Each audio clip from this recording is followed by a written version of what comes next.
orang 2 ayat ya. Eh, Satu orang 2 ayat ya. Kita baca dari Yohanes pasal 20 sampai ayat dari ayat 20 sampai ayat 50 ya. Jadi kitab Yohanes itu kan bicara mengenai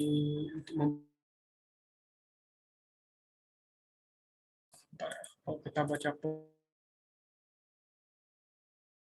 Allah penyelamat ya, yang datang sebagai hayat untuk mengembangbiakan dirinya sendiri. Jadi ini bisa dibagi menjadi 2. Jadi di paruh yang eh, pertama itu, di bagian pertama itu bicara mengenai untuk membawa Allah masuk ke dalam, bicara mengenai manusia masuk ke dalam Allah. Jadi Allah dan manusia itu saling unik. Tapi kita masih ada di bagian yang pertama ya, di ayat 12 mengenai hasil dan perkembangbiakannya. Nah, kita baca dari ayat 20 ya sampai 50. Berarti 2 sampai 4 ya.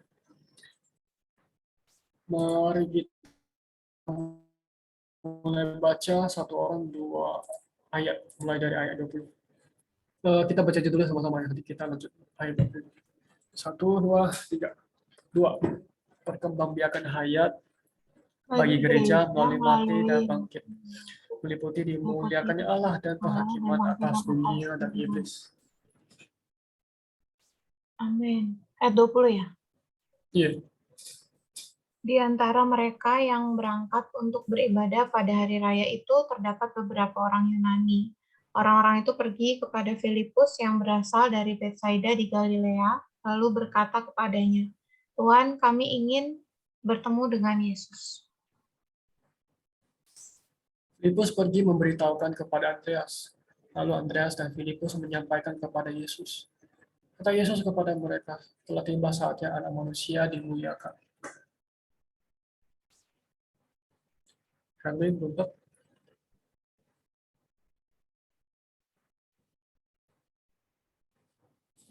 apakah ada? Charlie? Sorry Coach Ci, ini masih di garis besar kayaknya sinyalku ya. Ayat berapa? Ayat 24. Ayat 24. Oh, oke. Sesungguhnya aku berkata kepadamu, jika biji gandum tidak jatuh ke dalam tanah dan mati, ia tetap satu biji saja. Tetapi jika ia mati, ia akan menghasilkan banyak. Tetapi jika ia mati, ia akan menghasilkan banyak buah. Ayat 25-nya, siapa saja yang mencintai nyawanya, ia akan kehilangan nyawanya. Tetapi siapa saja yang membenci nyawanya, di dunia ini ia akan memeliharanya untuk hidup yang kekal. Amin. Siapa saja yang melayani aku, ia harus mengikut aku, dan di mana aku berada, di situ pun pelayanku akan berada. Siapa saja yang melayani aku, ia akan dihormati Bapa. Sekarang jiwaku terharu, dan apakah yang akan kukatakan? Bapa, selamatkanlah aku dari saat ini.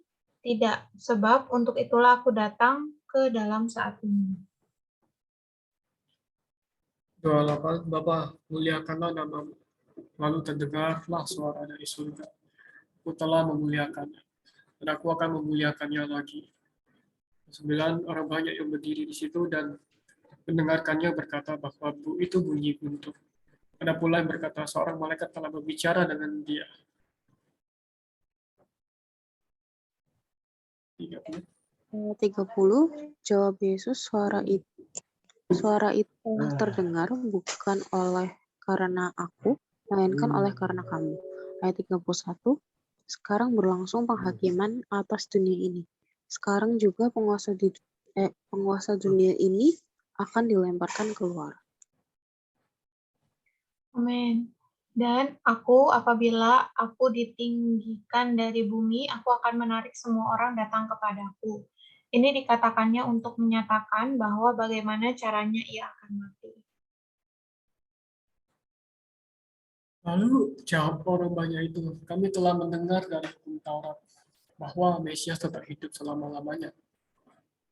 Bagaimana mungkin engkau mengatakan bahwa anak manusia harus ditinggikan?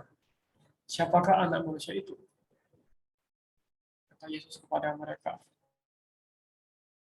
di antara kamu, berjalanlah selama terang itu ada padamu, supaya kegelapan jangan menguasai kamu. Siapa saja berjalan dalam kegelapan, ia tidak tahu kemana ia pergi.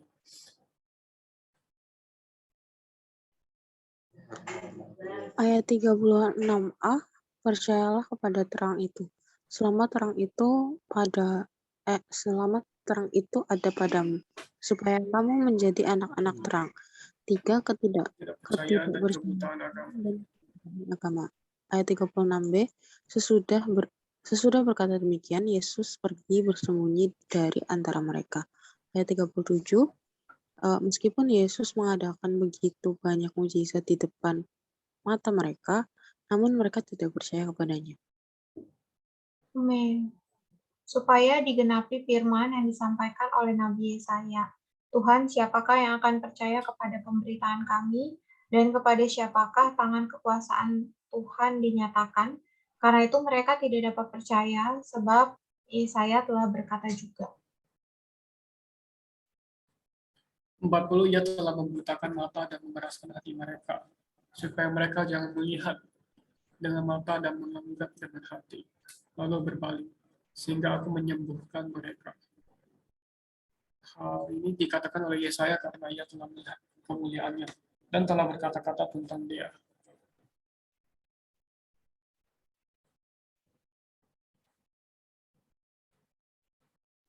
Ayat 42 ya? Ya, Ayat 42, namun banyak juga di antara pemimpin yang percaya kepadanya. Tetapi oleh karena orang-orang Farisi, mereka tidak mengakuinya berterus terang, supaya mereka jangan dikucilkan. Ayat 43, sebab mereka menyukai kehormatan manusia daripada kehormatan Allah. 4, deklarasi Hayat hayat terhadap agama yang percaya. percaya. 44, lalu Yesus berseru, siapa saja yang percaya kepadaku, ia bukan percaya kepadaku, tetapi kepada dia yang mengutus aku. Dan siapa saja yang melihat aku, ia melihat dia yang telah mengutus aku.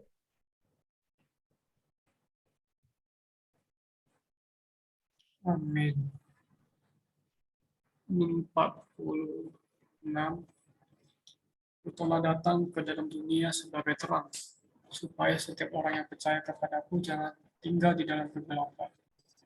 Jikalau seseorang mendengar perkataanku, tetapi tidak melakukannya, aku tidak menghakiminya. Sebab aku datang bukan untuk menghakimi dunia, melainkan untuk menyelamatkannya.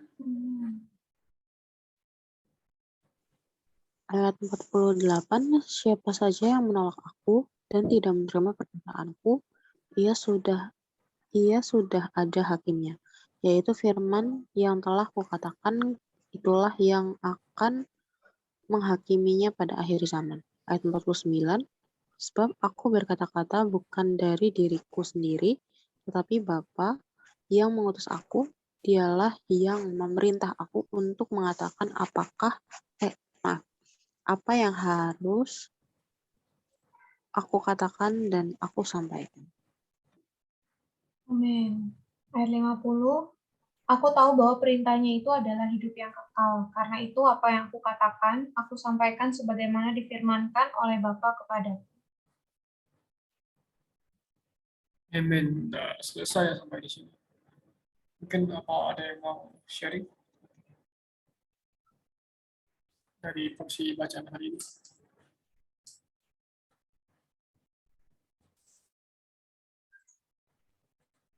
Ingin aku nikmati di ayat 24 ya. Jadi katakan, jika biji gandum tidak jatuh ke dalam tanah dan mati, ia tetap satu biji saja, tetapi jika ia mati, ia akan menghasilkan banyak buah. Jadi ini biji gandum ini mengacu kepada Yesus sebenarnya. Jadi Yesus ini adalah sebutir biji gandum. Jatuh ke dalam tanah dan mati, artinya melalui kematiannya, ya dia bisa menghasilkan banyak buah. Nah, banyak buah ini kalau di catatan kaki adalah perkembangbiakan Kristus ya. Perkembangbiakan Kristus ini maksudnya adalah melalui dia banyak orang dapat diselamatkan, dan orang yang diselamatkan ini adalah hasil dari kematiannya sebagai sebutir biji gandum. Jadi dalam artian ketika kita diselamatkan, sebenarnya kita berbagian di dalam banyak buah ini yang dimaksudkan di terakhir ini gitu. Jadi ya aku benar-benar mengucap syukur hari ini ketika aku diselamatkan, sebenarnya aku bukan hanya diselamatkan dari dosa, tetapi aku jadi perkembangbiakan Kristus ya, karena ada Kristus di dalam diri kita. Jadi ya, puji Tuhan melalui kematian Tuhan, kita bisa menjadi saudara-saudaranya, bisa menjadi banyak buah itu. Amin. Amin. Oke, apa ada lagi? Kalian mungkin mau sharing?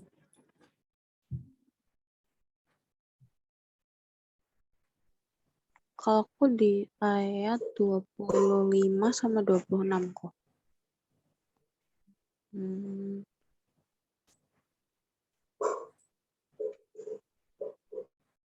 dan 26. Iya, 25 sama 26. Belum kelihatan sih di aku. Oh, bukan. Bentar ya.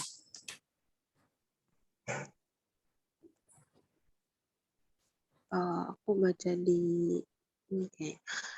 Jadi ayat 25-nya, barang siapa mencintai nyawanya, ia akan kehilangan nyawanya, tetapi barang siapa tidak mencintai nyawanya di dunia ini, ia akan memeliharanya untuk hidup yang kekal.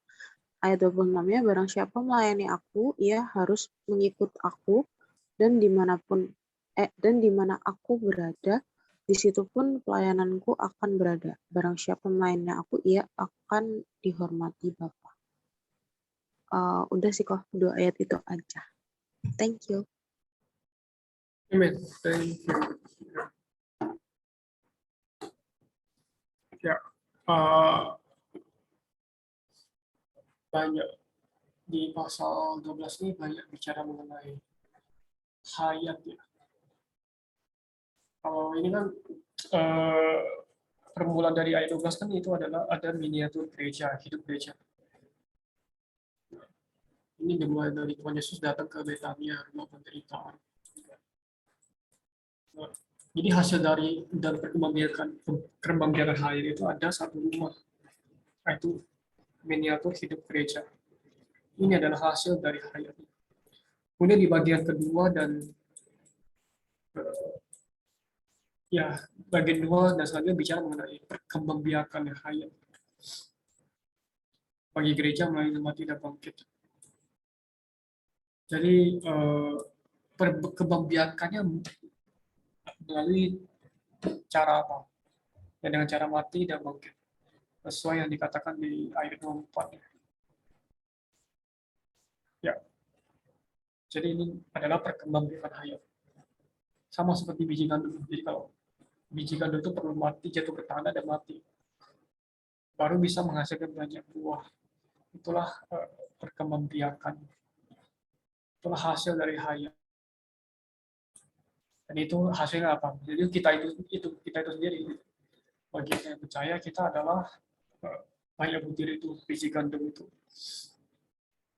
yang menjadi gereja. Dan ya sebenarnya kalau kita baca ya kenapa Tuhan perlu dimuliakan ya. Nah, dimuliakan ini maksudnya adalah Tuhan itu mati terus bangkit. Nah, pas bangkit itulah itulah dimuliakan. Ya, sama seperti bunga ya, yang mekar itu memperlihatkan kemuliaannya. Jadi Tuhan Yesus itu punya hayat di dalam. Biji gandum itu juga punya hayat di dalam bijinya. Nah, supaya hayat itu bisa dialirkan keluar, maka perlu dikubur tanah terus mati. Baru bisa menghasilkan. Kalau nggak bisa. Sama dengan Tuhan Yesus. Tuhan Yesus punya hayat ilahi di dalamnya. Ketika dia dalam manusia, dia itu dalam tempurung. Nah, tempurung itu perlu mengalami kematian. Disalibkan, ditinggikan di sini katakan. Di ayat ya 32 ditinggikan. Cara mati adalah ditinggikan. Itu disalibkan kan. Pasti harusnya tinggi ya, ditinggikan, diangkat.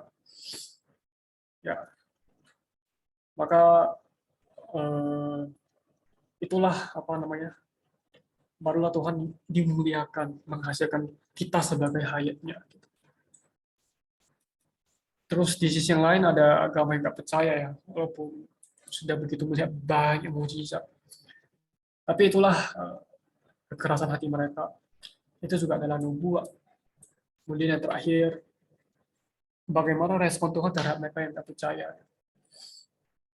Nah, Tuhan hanya simpel, hanya memberikan satu. Yang dikatakan ada dia sendiri sebagai terang, dan juga firman itu sebagai yang menghakimi, dan juga firman itu bukan berasal dari dia sendiri, tapi dari Allah. Dan perintah itu adalah hidup yang kekal. Jadi dia sendiri adalah terang, firman dari Allah adalah hidup yang kekal. Nah itu apa namanya? Ya kita perlu ya benar-benar percaya pada firman yang adalah dia sendiri adalah terang. Dia juga sendiri adalah hidup yang kekal. Firman-Nya, perintahnya adalah hidup yang kekal. Berasal dari Bapa. Ini yang aku apresiasi di ayat sini, di bagian sini. Oke, pembacaan kita hanya sampai di sini. Kita tutup ya dalam doa. Dalam doa untuk mengakhiri pembacaan kita.